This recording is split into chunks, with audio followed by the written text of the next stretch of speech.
wabarakatuh. Alhamdulillahirabbil alamin. Allahumma shalli ala Muhammad wa ala ali Muhammad. Asyhadu an la ilaha illallah wahdahu la syarikalah wa asyhadu anna Muhammadan abduhu wa rasuluhu la nabiyya ba'da. La haula wala quwata illa billah. Yang kami hormati keluarga besar dari Mas Adi dan Mbak Novi dan semua yang hadir di sini yang semoga dirahmati Allah. Alhamdulillah pada hari ini hari Selasa tanggal berapa ini? 17 Juni 2005 Allah menakdirkan Mas Adi dan Mbak Novi nikah. Sebagai bekal perjuangan membangun rumah tangga, mari sejenak kita kembali mengingat ayat-ayat Allah yang berkait dengan pernikahan. Yang pertama adalah surat Ar-Rum. A'udzubillahi minasyaitonirrajim. Bismillahirrahmanirrahim. Wa min ayatihi an khalaqalakum li anfusikum min anfusikum azwajan litaskunu ilaiha wa ja'alna bainakum mawaddah warahmah. Inna fil dzalika laayatil liqaumin yatafakkarun. Mas Adi dan Mbak Novi, tujuan pernikahan itu tercantum jelas dalam surat Ar-Rum bahwa Allah menciptakan jodoh itu dalam rangka lintas kunu ilaiha, saling cenderung, saling kangen-kangenan, saling merindukan. Kemudian Allah mengendaki agar siapapun yang menikah, termasuk Mas Adi dan Mbak Novi, itu adalah membangun ketentraman, kedamaian, kenyamanan. Untuk terciptanya keluarga yang sakinah, mawaddah warahmah, maka Mas Adi, Mbak Novi dipegang teguhlah prinsip ini. Monggo kendali rumah tangga diatur berdua, saling percaya, saling mencintai, saling menghargai. Demikian juga bapak ibunya dan mertuanya, ipar-iparnya menghormati rumah tangga baru.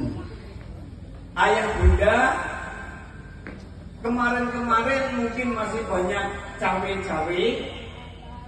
Bismillah tawakkalna 'ala Allah la haula wala quwata illa billah. Sejak hari ini izinkan Mas Adi dan Mbak Novi membangun cita-cita, membangun visi misi sesuai dengan yang mereka sepakati. Kalau tidak diminta untuk misalnya berpendapat, sebanyak bapak ibu dan moro sepuh nyawang rumiyin nek ngendikan bukan malah keliru. Kalau badhe ya dalam bahasa saniki cawe-cawe ya bapak ibu dan moro sepuh meletir-meletir dari bertanya, tidak langsung mendikte. Insya Allah percayakan Mas Adi, Mbak Novi, orang-orang yang hidup di zaman ini sudah banyak belajar, sudah banyak mengaji. Insya Allah tahu apa yang harus dijalankan dan apa yang harus ditinggalkan. Ning, menika Bapak Ibu kalian mara sepuh tansah paring dedonga. Mugia Mas Adi lan Mbak Novi anggenipun bangun keluarga tansah keparingan rahmah barokah saha perlindungan saking Allah Subhanahu wa taala. Mas Adi dan Mbak Novi itu tujuan pernikahan. Lalu agar pernikahan menjadi kokoh, ada prinsip yang perlu dipegang teguh Mas Adi dan Mbak Novi, yaitu surat An-Nisa ayat 34 yang tadi dibaca oleh Ibu Atun. Ar-rijalu qawwamuna 'alan nisa. Laki-laki adalah pemimpin wanita. Maaf Mbak Novi, sehebat apapun panjenengan sebagai istri, tapi bos kalian, bos panjenengan, pemimpin panjenengan adalah suami tercinta. Dan eling-eling kalau suatu saat ada masalah, sebaik-baik curhat seorang istri adalah pada suami. Betul Mas Adi? Betul. Jangan sampai seorang istri ada masalah curhatnya kepada orang lain, apalagi curhatnya pada mantan pacar misalnya. Oh, bahaya. Sebaik-baik curhat adalah kepada Allah, kemudian kepada suami, karena suami ar-rijalu qawwamuna 'alan nisa, pemimpin wanita. Nah, ayat ini Bapak Ibu dan terutama Mas Adi dan Mbak Novi menimbulkan konsekuensi baik bagi suami maupun bagi istri. Bagi suami, bagi Mas Adi, karena ar-rijalu qawwamuna 'alan nisa, karena laki-laki adalah pemimpin wanita, maka Mas Adi sebagai laki-laki, Mas Adi sebagai suami harus lebih takwa daripada istri dan anak-anak. Karena apa? Laki-laki suami wajib mendidik anak, istri dan keturunannya menjadi pribadi yang takwa. Kok begitu? Iya. Kalau pernikahan ingin sukses harus dibangun dengan nilai-nilai takwa. Laki-laki adalah pemimpin wanita, maka laki-laki harus lebih kuat, lebih tabah, lebih sabar. Ojo gampang kepancing emosi. Siap Mas Adi? Insya Allah. Karena apa? Kadang ada cobaan. Wanita itu keturunan ibu Hawa yang kadang-kadang segalanya omongannya banyak. Lah ini suami jangan sampai mudah kepancing masalah. Kalau ada gangguan baik dari dalam maupun dari luar keluarga, suami adalah benteng pertama, harus tabah, harus kuat. Dan dalam rumah tangga, istri adalah benteng terakhir. Mbak Novi, sehebat apapun suami panjenengan di luar sana, disayang bos dengan gaji ratusan juta, di alam bono oleh masyarakat, oleh teman-teman, tetapi kalau pulang ke rumah istrinya jutek, Mas Adi tidak akan bahagia. Betul Mas Adi? Tuh. Ning sewalike umpama suami di sana ada cobaan di tempat kerja, ada kecelakaan jatuh perih misalnya, begitu pulang istrinya senyum, insya Allah segala duka lara, segala penyakit itu hilang. Maka Mbak Novi siaplah jadi benteng terakhir. Ketika suami pulang kerja, jangan pernah tanya yang lain-lain.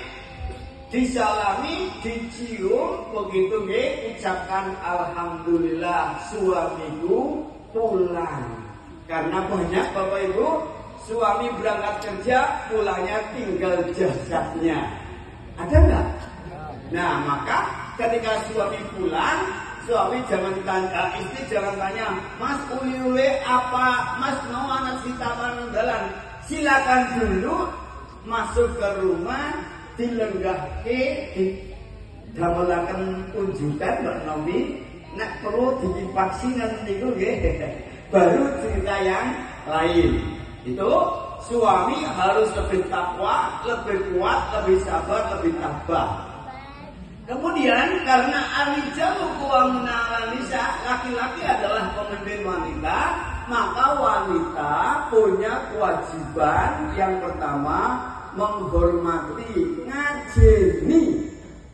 Umpama Mbak Novi mungkin misalnya umurnya lebih tua dari suami, tetap manggil suami Mas, ojo mendang D, ojo mendang dia di ngomongin ini.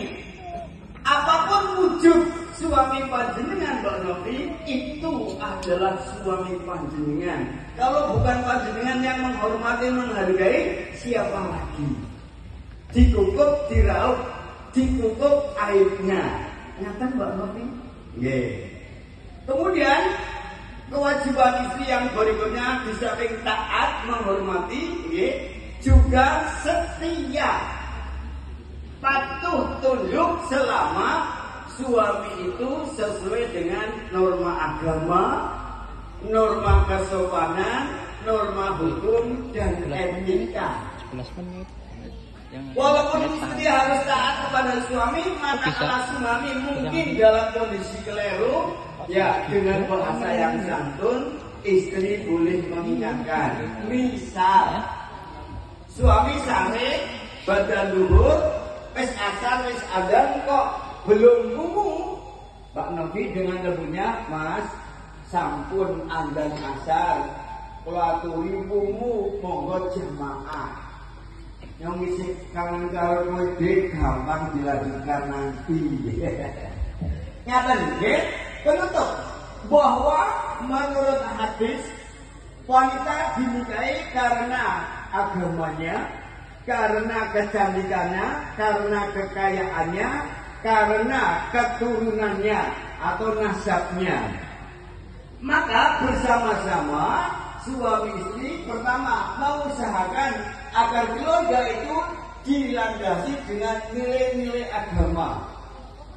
Monggo Mas Ardi, Mbak Novi, setiap kali aktivitas panjenengan harus lillah, dibuktikan minimal dengan bismillah. Yang kedua, karena wanita dinikahi adalah karena kekayaannya, monggo berdua setetek rong tetek berusaha nyuwun dhateng Allah, Allahumma inni as'aluka ilman nafi'an wa rizqan thayyiban wa amalan mutaqabbalan. Nyuwun rezeki ingkang sae, ingkang thayyib, tidak harus banyak. Yang ketiga, wanita dinikahi karena keturunan, monggo kepriwe carane Mas Adi kali Mbak Novi kagungan keturunan sing saleh lan sholihah, dididik sejak dalam kandungan. Begitu Mbak Novi merasa dibaringi titipan jabang bayi, segera lapor pada suami. Detik itu juga banyak nyebut asmane Allah, banyak tadarus Quran. Kemudian yang berikutnya, dinikahi wanita itu karena kecantikannya, maka monggo berdua berusaha, suami ganteng, istri cantik, anak-anak juga cantik, utawi ganteng, terurus, cantik akhlaknya, cantik penampilannya, cantik prestasinya. Demikian, semoga hal ini akan menjadi bekal, terutama bagi pengantin baru sebagai pengantin lawas dari pintan maning. Semoga Allah memberikan taufik, rahmah, hidayah kepada kita sekeluarga, sehingga kita bahagia dunia akhirat, sehat walafiat, husnul khotimah, masuk surga tanpa hisab, terhindar dari segala musibah dan azab. Amin.